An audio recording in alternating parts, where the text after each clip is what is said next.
Един от начините за изграждане на личен бранд, това е присъствието ни в социалните мрежи. Здравейте, вие сте с Русанка Начева, вашият онлайн маркетинг треньор и уеб дизайнер. Как да присъстваме в социалните мрежи, така че да изградим един успешен личен бранд? Ами на първо място трябва, например във Facebook, трябва да се видим снимките. Профилната снимка, снимката на корицата, те трябва да отразяват точно нашият личен бранд.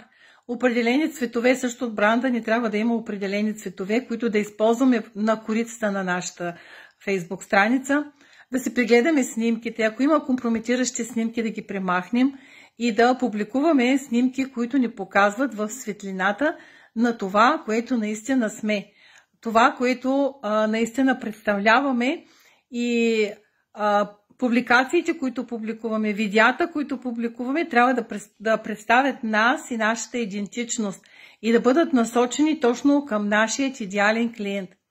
В Instagram по същия начин трябва да си прегледаме снимките, профилната снимка, да видим биото, в биото трябва да бъдат написани нашите контакти, имейл, телефон, линк. То всъщност в биото на Instagram се поставя само единствен линк, и този линк е добре да води към нашия уебсайт или към лендинг страница за събиране на имейли.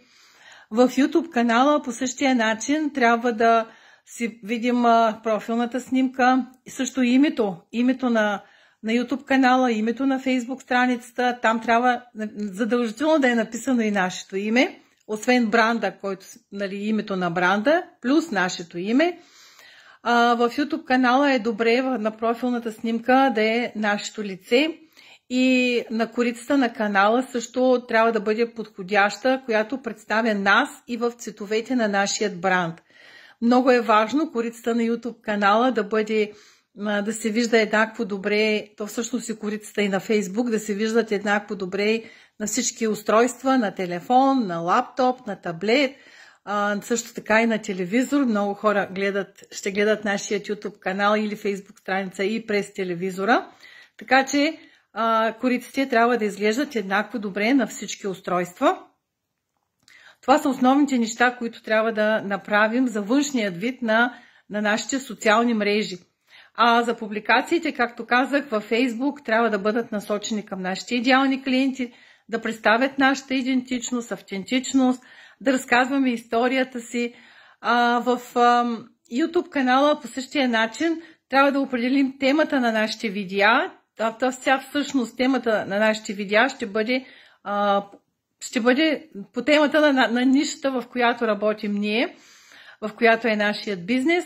Видеята трябва да бъдат насочени към нашия идеален клиент, да представяме себе си, нашата идентичност, нашата автентичност, и това се случва много лесно, като вграждаме истории в нашите видеа. Когато говорим по някаква тема, да вградим и част от нашата история в нашето видео, което ще покаже нашата идентичност и автентичност.